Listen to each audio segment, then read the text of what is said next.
I'd like to begin by offering my heartfelt condolences and the condolences of everyone connected with UCC to the families of anybody who was hurt today in any way, emotionally or physically. This has been a long, sad, tragic day at UCC, and the thing that we should take away from it is the power that love can bring to this community. We saw people rush to our help, rush to assist us, rush to comfort us.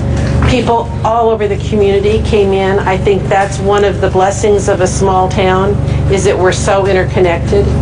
Even though I've only been here a short period of time, the friends that I knew we had all came and did everything they possibly could. They're still here helping us, and they will continue to help us as we go back to normalcy.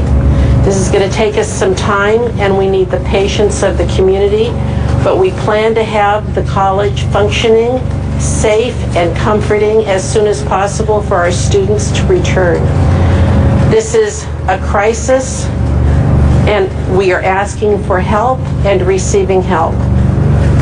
It's important. I think we can focus on what would cause somebody to do this horrendous act, and I absolutely agree with the previous statement that the focus should be on how many people opened their hearts to help us today. Thank you. I will be headed over to the candlelight vigil now, and with that I will ask my Public Information Officer, Corporal Wes Hudson, to come up and answer any questions and discuss any other administrative issues.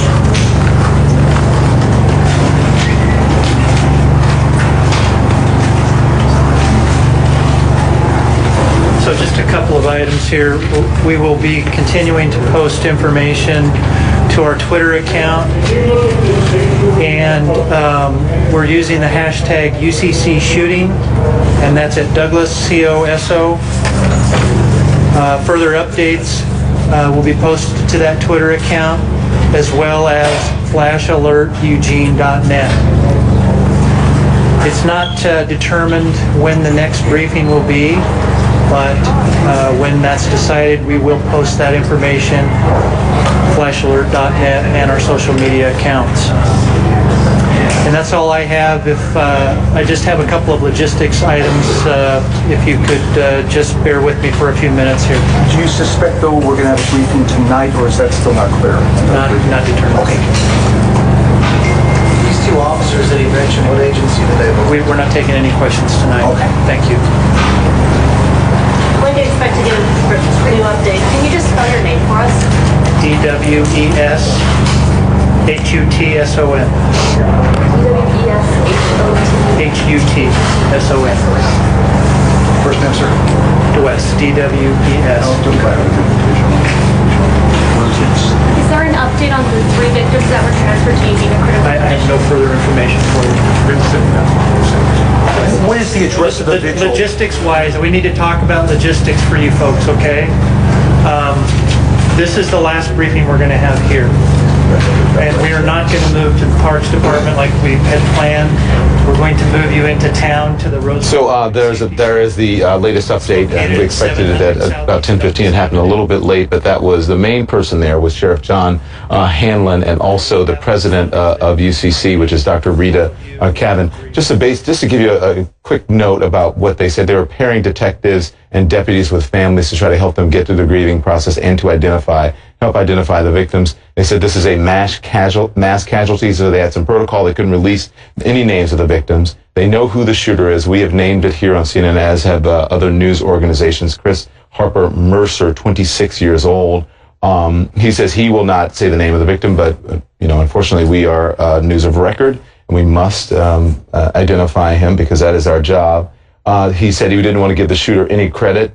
He also thanked the 2 heroic officers, he said, who entered the building and exchanged fire with that suspect. There are evidence teams there from the FBI and from Oregon law enforcement, and the sheriff left to head to that vigil where our Sarah Seidner is, and we'll get back to that when that vigil starts. I want to bring in now, just introduce the folks who I had here. Colonel Rick Francona, you know him here from CNN. Joe Deedon is the founder and president of Active Shooter Consultation. And then there's James Feldkamp, who's a former FBI agent and former instructor at UCC. Rick, you're there. your reaction to what we learned from this press conference? It's just continuing the grim, the grief that the whole community feels. I got here fairly early on today, spent all day in town talking to people, and the sense of grief is overwhelming. I've never seen it quite like this. You talk to people, and they're in a state of shock and disbelief. Many of them relate to me.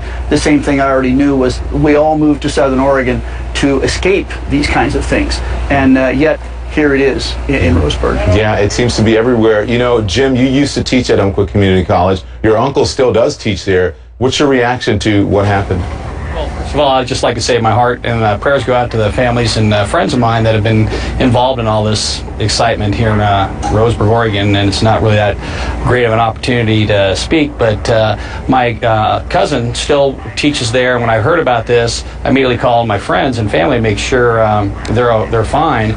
But I've talked to some of my students that still have friends that had gone to the college, and some of them were injured, which is a terrible tragedy. And it's a shame, as Rick mentioned, we escaped, or I was born and raised in Roseburg, and it's a great place to live. It's just, you couldn't ask for a better place to live, and it's ideally place to grow and raise a family until this tragedy happened. It was fantastic. Umpqua Community College is just a beautiful campus. It's idyllic, really, and it's a shame this has to happen. What about the student body? What are they like? Oh, well, they're great. Like you've mentioned before on CNN, the age is a little bit older. Average age about 38. We got about 3,000 active or full-time students, about 14,000 part-time.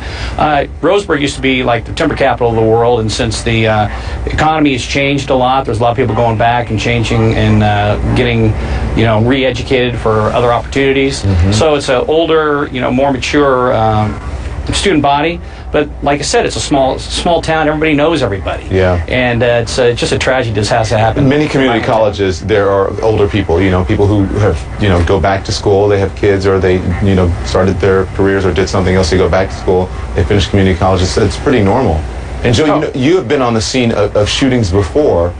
Are you worried about the notoriety that these shooters seek? Because the sheriff clearly was. He says, "I am not going to name this guy. I'm not going to give him the notoriety that he wanted."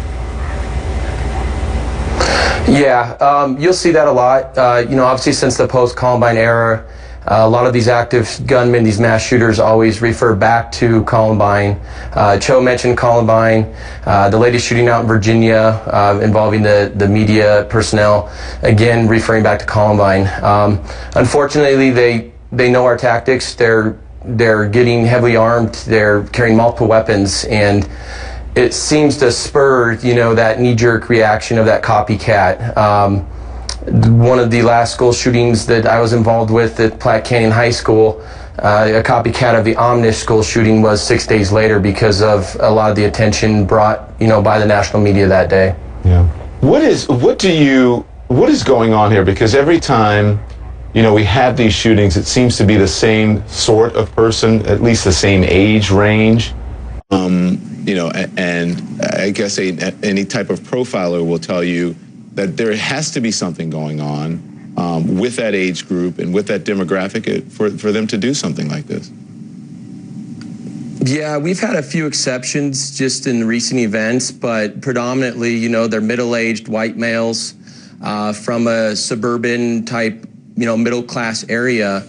And it's again, we see that pattern. They act alone. Again, there's been a few exceptions, but it's usually typically underlying mental health issues that, come to light as they serve these search warrants and learn what the motives were behind and, how much planning, if any, had went into this and how long. So those are things that will obviously be, shed some more light on as they get the investigation, underway. Gentlemen, thank you very much. I wanted to spend more time with you, but we had the breaking news, so we appreciate you joining us here on CNN. If we need more information, we'll get back. James Folkham, Lieutenant Rick Francona, and Joe Deedon.